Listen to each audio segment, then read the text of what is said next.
Ako si Wayne Dalapena. Ako si Buddy Obera. Sa Quezon City, meron pong hinold up dyan na hinold up ng tatlong armadong kalalakihan ng isang call center agent habang siya'y naglalakad sa kahabaan. Siguro bahagi lang ng EDSA, no? Nakilala ang biktima na si Jeffrey Fernandez, 21 anyos, taga Barangay Rangayan, Ilagan, Isabela. Naglalakad ho siya sa may kanto ng EDSA, corner Ermin Garcia Street, sa Barangay Pinagkaisahan o ano to, Pinag-isahan? Pinagkaisahan. Pinagkaisahan, QC. Nang biglang napitan ng tatlong lalaki. Armado ho ng patalim. Tinutukan siya at sa pilitang tilangay ang wallet na may lamang 1,800 pesos at cellphone at agad na tumakas.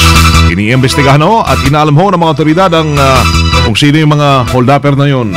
Sa Pasig naman ay dead on arrival ang isang construction worker matapos din ito pinagsasaksak ng kaibigan pa man din sa may barangay Manggahan. Ang biktima po ay si Sherwin Muhabo, 24 anyos at residente ng Guyabano Street, barangay Manggahan. Sa ulat, bago ang insidente, nakatambay ang biktima kasama ang suspect na si Archie Banyes, 22 anyos at tagaroon din sa kanyang barangay. Nagkukwentuhan ng biktima at suspect na magkapikunan, nauwi sa suntukan. Naglabas ho ng patalim ang suspect, sinaksak sa dibdib ang biktima. Agad itong tumakas matapos ang insidente. Nagawa pang madala sa ospital ang biktima pero hindi na nga ito umabot ng buhay. Balik tayo sa QC. Tinangay ho ng hindi pa nakikilalang karnapper, siyempre, ang sasakyan ng isang negosyanteng lalaki. Ang biktima ay nakilalang si Jonard Proceso Felipe, 36 anyos, taga-scout Chuatoco sa Barangay Roas District sa QC. Sa investigasyon, ipinarada lamang ng nasabing negosyante yung kanyang Isuzu Crosswind. Kulay maroon na may plakang TTQ 781 sa tapat ng kanyang bahay. Makalipas ang ilang oras, nawala na ho yung kanyang Crosswind.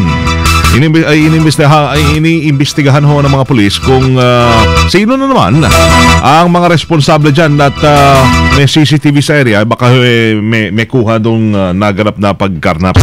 Ito naman sa Taguig, kasamang Weng maasama, arestado sa sinagawang bypass operation ng isang ginang, makarang mahuli sa aktong nagbebenta ng illegal na droga sa pulis na nagpanggap na buyer. Ay naharap na ho sa kasong paglabag sa Comprehensive Dangerous Drugs Act of 2002 ang naarestong suspect na si Lisa Cruz. Makarang arestuhin ng matuhanan Anti-Illegal Drugs Special Operations Task Group ng Taguig Police sa harap ng kanyang bahay sa may Pepay Compound, Barangay Wawa. Nakumpiska ho sa suspect ang 3 plastic sachet na may laman shabu, pati na raw yung 1,000 markadong salapi na ginamit sa buy-bust. Napagalaman din ng pulis na nakabilanggo pa sa New Bilibid Prison sa Muntinlupa City ang asawa ni Cruz matapos mahatulan ng pagkakulong dahil naman sa kasong pagbebenta rin ng illegal na droga. Naglalagablab sa 558 DZXL Bulat Palaro. 2 buwan bago po ang muling pagbabalik sa boxing ring. Natagda may pagpulong si former Super Bantamweight Champion Nonito the Filipino Flash Donaire sa kanyang trainer si Robert Garcia. Ayon ho kay Garcia, gagawin ang pagkita nila ni Donaire sa linggo sa Las Vegas, Nevada sa araw ng laban ni Floyd Mayweather Jr. at ni Canelo Alvarez. Layo ng kanilang meeting ng Filipino Flash sa upang pag-usapan ang magiging game plan sa rematch kay Dick Darchinyan na nakaschedule sa November 10 sa Corpus Christi dyan sa Texas. Ito rin ang unang beses na lalaban sina Donaire at Darchinyan sa 126-pound division. Matatandaan pong pinabagsak ni Donaire ang pambato na Armenia sa nilang championship fight noong 2007. Nabati ko lang yung mga misis ng mga busy mga mister ngayon, ha? Baka napapansin nyo hong lumalamig na si mister dahil sa pagod at stress. Walang lakas at sigla para ikay lambingin, misis. May solusyon dyan, Robust Supplement for Men. Nagtataglay ho yan ng mga natural na sangkap mula ho sa lamang tulad ng L-arginine at Horny Goat Weed. Ang Robust Boy nagpapasigla kay mister para maging mainit ulit kay misis. Pwede silang tawagan sa 0909-3333-333. DZXL Showbiz Balita. Lodi Showbiz.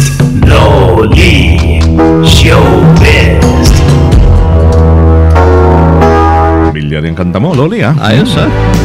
Ang paborito yan sa mga karaoke namin. Oo. Tapos may mainit kang kape. Oo. James Cope. James Cope, oh.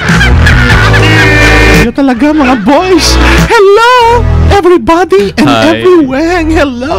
Ikaw ang sa akin. Galang. I love that. It's me, Lolly.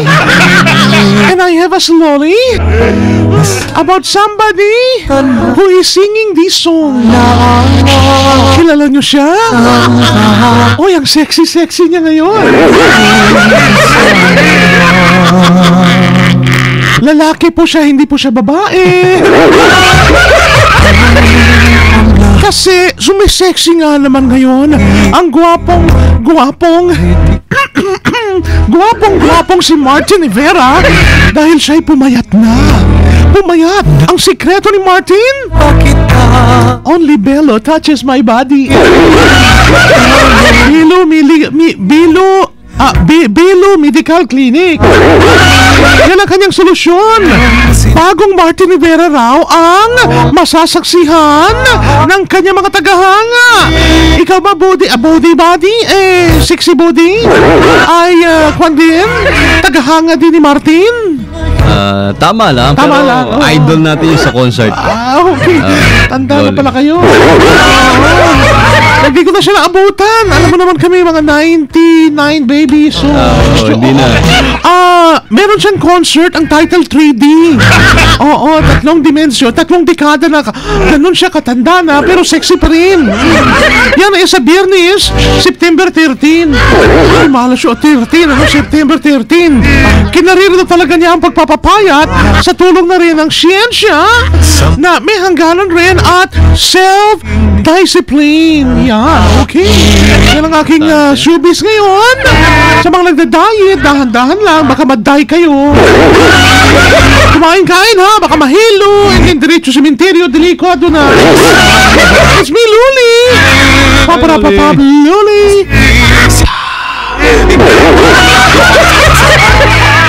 Oh, yan si... Kung nga naman, Martin, no? Ano tayong libreng kwan dyan, ano? Parang ticket? Ay, ano bang araw ngayon? Magdidikit lang tayo kay Ate Grace. Hindi gasgas, hindi umatras, medyo madulas. Ito ang balitang panghibag. Ito na siyang walang kahanggan-hanggan. Dahil, record-breaking to. Walang absent this week, ha? Di ba? Of course. Hi mga kasama, good morning. Kahit umulan kahapon, ha? Dito sa Kamaynilaan.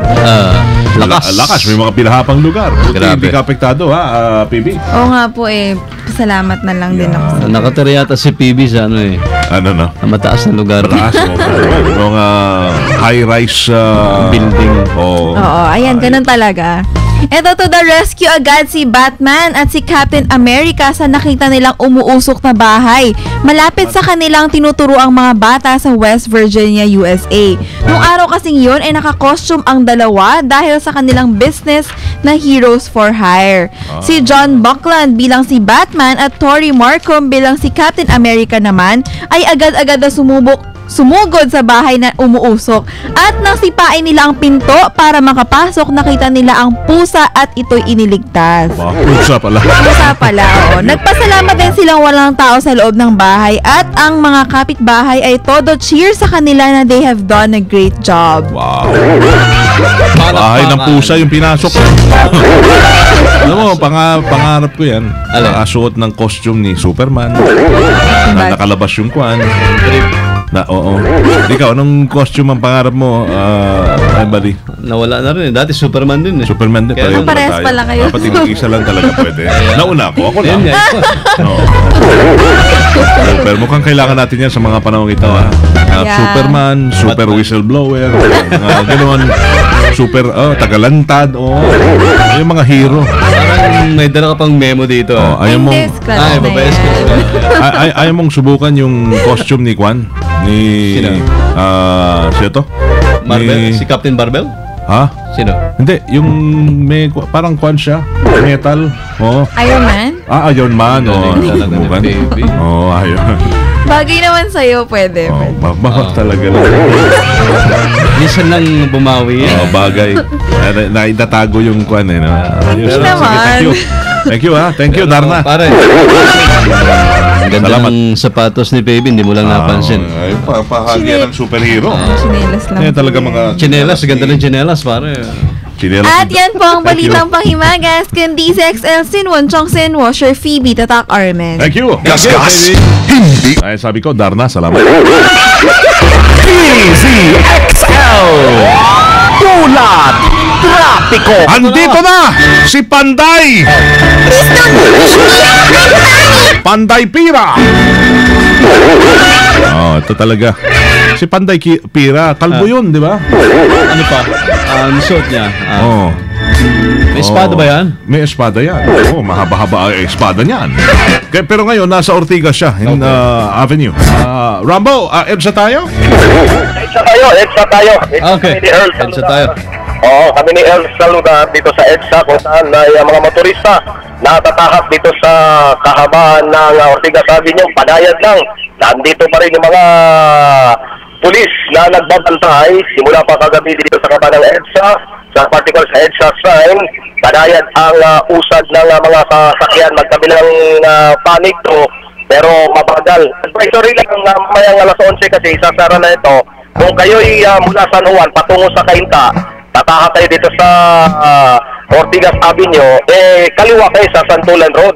Tuloy-tuloy kayo sa Boni Serrano, then kaliwa sa Katipunan Avenue, tuloy sa Temple Drive, kaliwa sa Ortigas Avenue, patungo sa inyong destinasyon. Pwede rin kayong kumanan sa EDSA, kaliwa kayo sa Sio Boulevard, kaliwa sa Meralco Avenue, kanan sa Ortigas Avenue, patungo sa inyong destinasyon.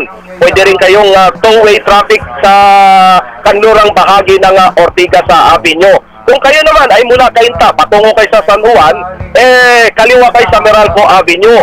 Then kanan sa Sio Boulevard, kanan kayo sa A. Mabini Street, kanan kayo sa Wilson Street, kaliwa kayo sa Ortigas Avenue, patungo sa inyong destinasyon. Mamaya yan, sa mga motorista sa alas 11, dahil isasara nito kaugnay sa aktibidades mamaya sa EDSA tayo kasama ang Weng. Kaya'y dahil na rin Ito ata yung team song mamaya. katamaran. Hindi tapat Para sa rally yan, para mabawas-bawasan ang mga magnanakaw, di ba? Interview. Mamaya, may interview tayo after this. Ito na, abangan natin ang MOTTO Rambo. Moto kasamang Weng at Buddy. Abay, nakikinig pala rin si Joby de Guzman. Sabi niya, Rambo, nakikinig din ako. Hindi lang si Professor Eric San Juan ang nakikinig, ako rin. Yan ang sabi ni Joby de Guzman. Yan ha. At moto natin, Weng and Buddy, history never repeats. Create your own. Mahirap atang lunukin yun. In Tagalogs, bye, para lang, Ang EDSA 3, kailan EDSA 2, EDSA 1, kailanman hindi na ulit maibalik yan, ha? Kasaysayan, gumawa ka ng sarili mo. ayon sa kasulatan, ayon sa mga nakaraan, ayon salamat, bye. sa nangyayari. Kasamang Buddy at Weng.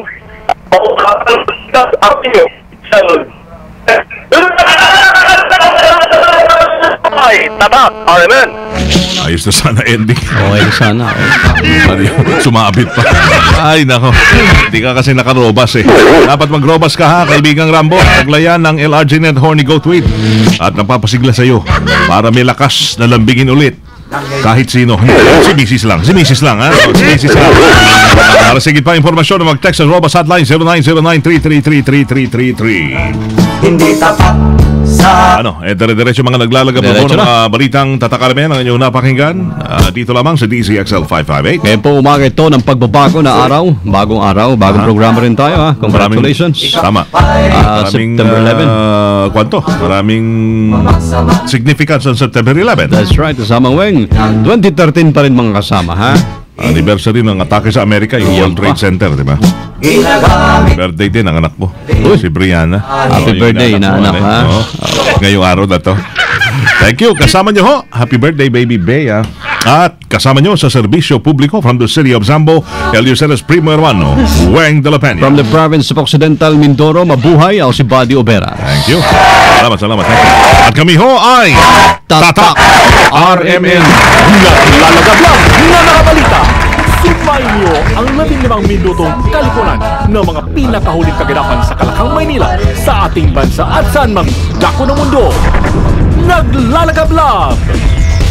Dito lamang sa Unang Pihit, DZXL 558, ang bagong kasama mo! Sa paglinis ng bahay, dapat linisin kahit sa kasulok-sulukan. Pulido! Yan ang turo ko sa manugang